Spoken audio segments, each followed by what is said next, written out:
You're on the John Fredericks Radio Network, trucking the truth across America. I am your Godzilla of the truth, and we're bringing it to you straight every day like we are now. Joining us now is Steve Bannon. Of course, you'll remember Steve. Steve was the chairman of the Trump for President campaign. Many of us believe he was the one that engineered the strategy behind the victory. Steve also probably the leading person in the United States in understanding why Trump won. He did an analysis of the financial meltdown in 2008 that he said led to Trump's victory. I read it, as I've told you, every single Monday at 4:30 a.m. after I get up and get ready for my week so I don't forget. And it's on my website and our Facebook page and everything else if you want to go there by Steve Bannon, because to talk to me directly. Steve also now is the head of the Citizens for the American Republic, and that is a C4 organization, and also the producer of Trump at War. You can go to trumpatwar.com. Steve, thanks for being with us. I know you got a bunch of meetings today. I appreciate the time. Well, thanks, John. Thanks for having me today. You know, as I told you last night, I don't think we could have this debate today without your perspective. This bill that the president, I guess, is going to sign it, negotiated by donor-based Wall Street Chamber of Commerce Republicans and the liberals. A lot of things in it that are bothering people. And the main thing, Steve, is people fear that the provisions in there, forget the money for the wall, provisions in there giving protections to illegal immigrants and more funding are baked into the cake and will act as an incentive to get more illegals in rather than the purpose of the wall, which is to stop them from coming in. So I wanted to get your perspective. Well, you know, if you go back to the beginning days of the administration, in fact, the first, I think the president was sworn in on January 20th. On the 27th, we put out a couple of executive orders. One of them was the travel ban, which, you know, got the left worked up, but was eventually upheld by the Supreme Court and has been a tremendous advantage to helping make this country safer. The second EO we put out that day was really crafted by Stephen Miller and others that tied together everything for immigration enforcement. I hate to say it. I think this bill kind of unwinds a lot what was done in that executive order. I think this really clamps down on a lot of the immigration enforcement that the president wanted. I think this bill has got so many god awful things in it. Clearly, the people around the president were not keeping him up to speed on a lot of these provisions. And you know, I've been I think the first advocate of declaring a national security emergency on the border. Yes. Also using executive action, which the president can do in addition to declaring a national security emergency to get the funds to build the wall. That's very important. I think he has to do that. But my recommendation to the president today would be very simple, is to declare the national security emergency. Also, to take executive action on finding other funds to build the wall. Do not sign this bill. I would actually advocate a couple of week CR, and I'm not, I hate CRs, but right. I would do a couple of weeks CR, keep the government open, everybody gets paid, nobody goes home, and have the president himself, is one of the best negotiators I've ever seen, have the president personally get involved here. Just take his staff, put it off to the side, take whoever is in this commission, put them off to the side, get people like Mark Meadows, Jim Jordan, the people that really fought for this, day to day, and get the president engaged and get some of these provisions out of there, and then work towards a bill you could sign in a couple of weeks. I would not advise him to sign this today. I would advise him to keep the government open, do a CR, or just do a pocket veto on this, do a CR. You have to do the national security emergency. I think there's other executive actions you can take to find money in the legitimate role of commander-in-chief and the chief executive of the government. Move off forcefully in that and go in and get some of these provisions. I hate to say it, I do agree with Daniel Horowitz, who I think is one of the smartest young members of the conservative pundit class, in that I think that this thing can be viewed as a pretty major amnesty if enforced. And I realize the White House, I think, is telling some people it won't be enforced, but if this is statutory, if this is in the appropriations bill, in all likelihood, at some time it's going to be enforced. So I think the president should not sign this. I think he's got to do the action is going to be very simple: declare a national security emergency. In addition, I think it's Section 284. There's a couple of sections of you can sign an executive order, take executive action in addition to a national security emergency. Start looking for funds. Start the movement to go build the wall, and then I think do some delay here. Personally, get engaged in the negotiations. Obviously, the donor class and the Chamber of Commerce type Republicans were the ones that were across the table from the Democrats, and I think the Democrats got most of what they wanted here. So, no, I don't consider this a victory. I consider this a pretty big defeat, and the president should not accept this. He should not accept this. If he gets engaged personally, given his negotiating skills, I think this thing will be much better. Steve, how did the Republicans get rolled here to such an extent on this bill? It's simple. Remember, the Republican Party, and I think J.D. Vance, the sociologist who wrote Hillbilly Elegies, was on Tucker last night. And I think Vance says something that Rick Santorum has said for a couple of years, and he wrote that book, Blue Collar Republican. We have a major, the one thing with the Democratic Party, there's a total alignment with the Democratic Party and what they're trying to go after. And obviously they're shifting far left to their kind of socialist, Democratic socialist base. There's a big misalignment in the Republican Party between the voters of the Republican Party, the intellectuals and the consulting class, and the donors. I mean, look, your audience is working class Americans, middle class Americans, and they're not racist, they're not nativists, they're not xenophobes.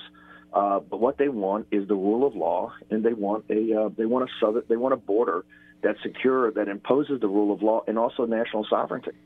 And, you just have this misalignment. I think for every voter out there that's a Republican, you have to embrace what's in this bill and how it came about. And you'll see that the donor class is just not interested in the same things you're interested in. This is essentially, they rolled over to most of what the Democrats wanted. I think there's some provisions in here that are horrific. And I think it takes away the power of declaring the national security emergency and looking for additional border funds. In fact, I think, and look, I'm not a lawyer, but Chris Kobach and others that I respect, and Rosemary Jenks and the Numbers USA and the Center for Immigration Studies, these people do such a great job when I read their analysis and talk to them, that even some of these the local authorities in Texas could actually stop. There's going to be so many hurdles to the wall anyway.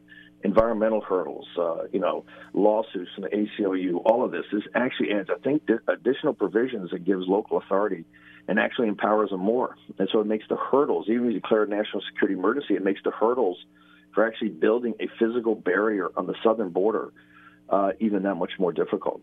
So the bill really, if the president signs it, cements in, even though the White House is saying, these are temporary and can get undone, until they are undone, which there's no guarantee that'll happen. It basically cements in provisions that make the wall almost impossible to get built, number one, and then offers advanced, expanded protections for illegals, more money for illegals, and more encouragement, Steve Bannon, for illegals to come into the U.S., which is the exact opposite of why we're trying to get the funding for the wall. So how does that make any sense?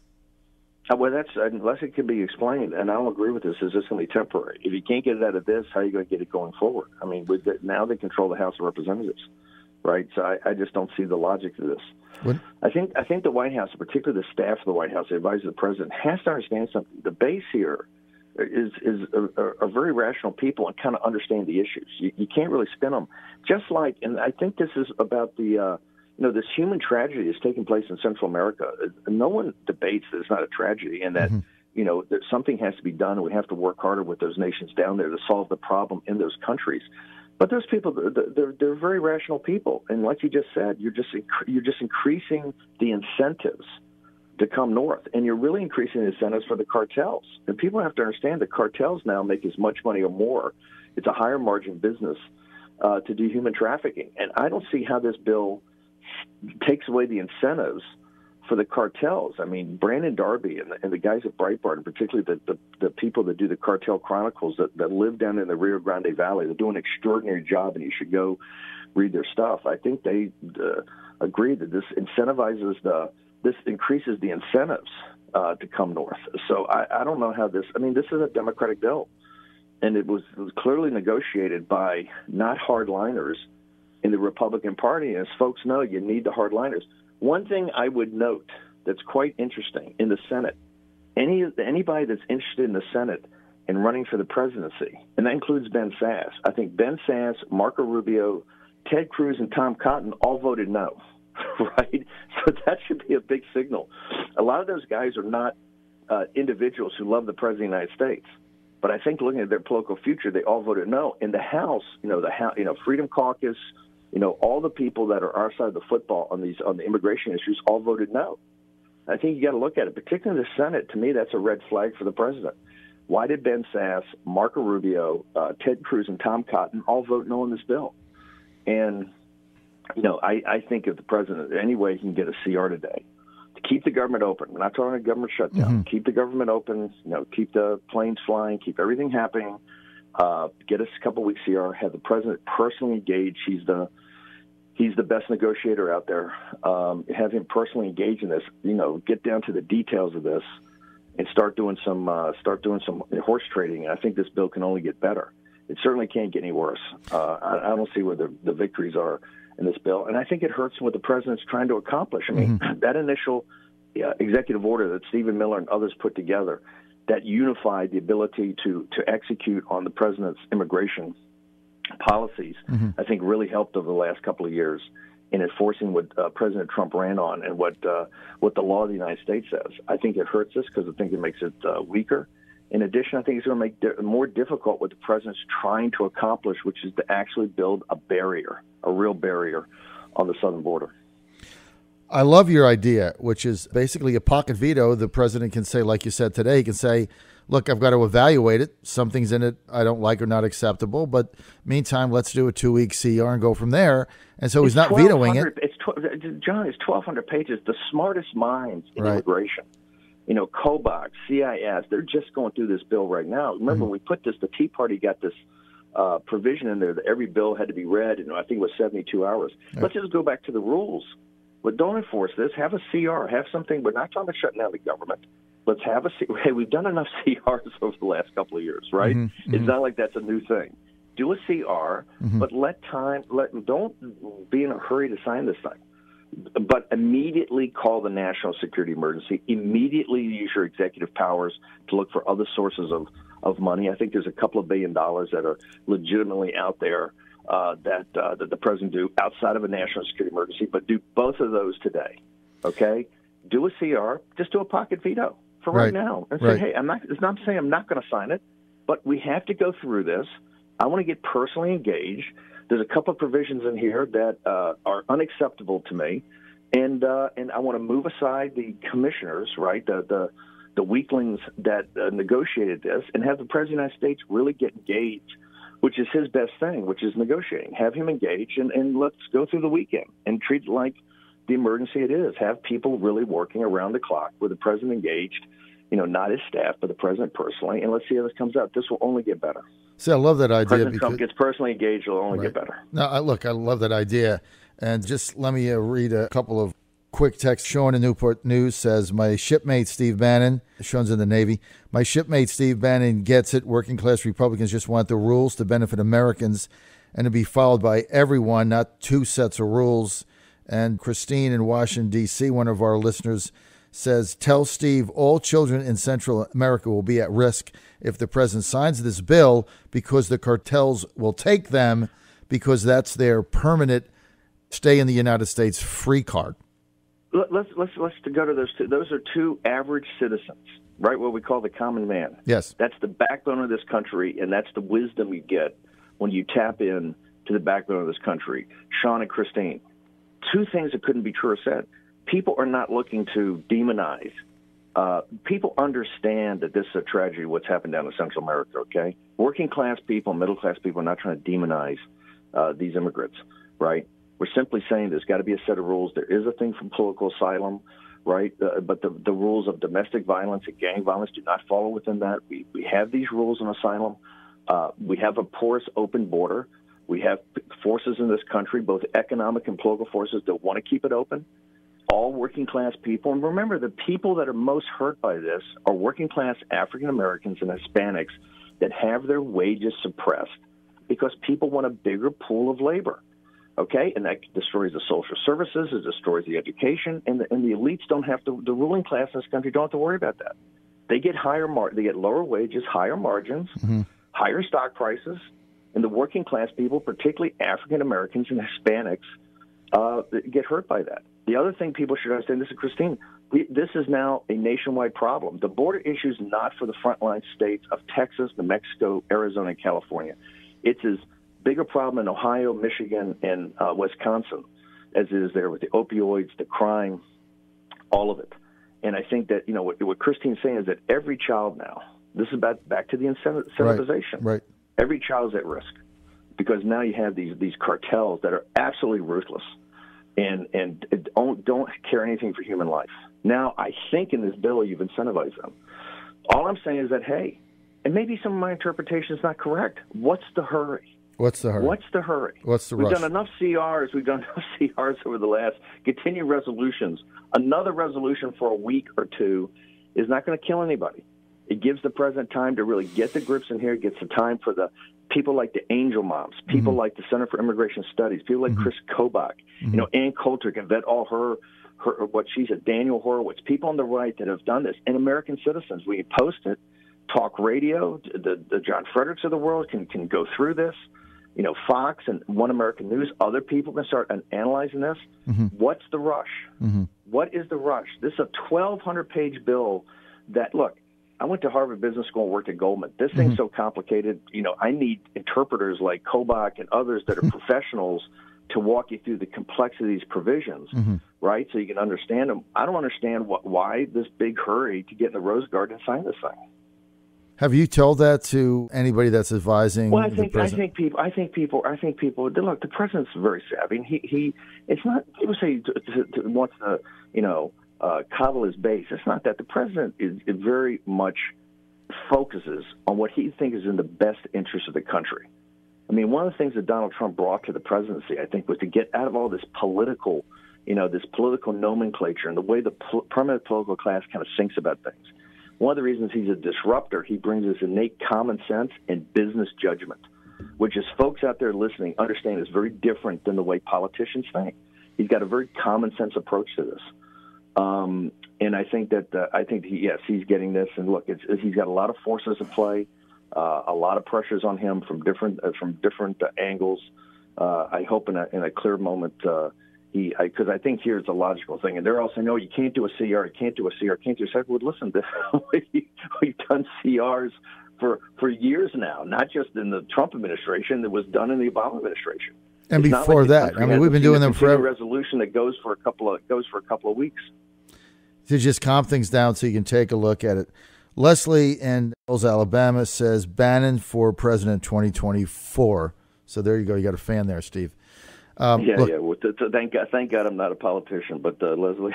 Well, I don't consider that a compliment, but no, I'm very happy doing what I'm doing. It's what we got to do is what we have to do. Listen, this makes this very tough. We have to focus on 2020, right? I mean, I've said before, 2019 is going to be the nastiest year in American politics since I think 1856, right before the Civil War. It's just going to be a brutal, nasty year. You saw McCabe's book. Right, when you've got the head of the FBI, the guy who stands in the shoes of J. Edgar Hoover and all the great Americans that built the FBI to the institution it was, essentially, and Dershowitz said this last night on Tucker Carlson, a coup d'etat against a sitting president. That's where this country's gone, and the forces against President Trump. And people don't even understand what's going to get dropped on him this year. They're coming full force. So if we get through 19, we got to win 20, and I think the president's got to focus on how this immigration bill, what it does for the country, how it helps the country, how it really sets back what he's been working on, not just running on, what he's been working on as president, and then how it positions us for 2020. You have to keep the American people that supported the president fired up. You have to have them ready to go door to door, and I think, unfortunately, this is going to damper some people's enthusiasm. That's a big fear because a lot of our listeners very upset. I had Hogan Gidley on before you came on and just trying to have him explain, why people shouldn't be upset over this.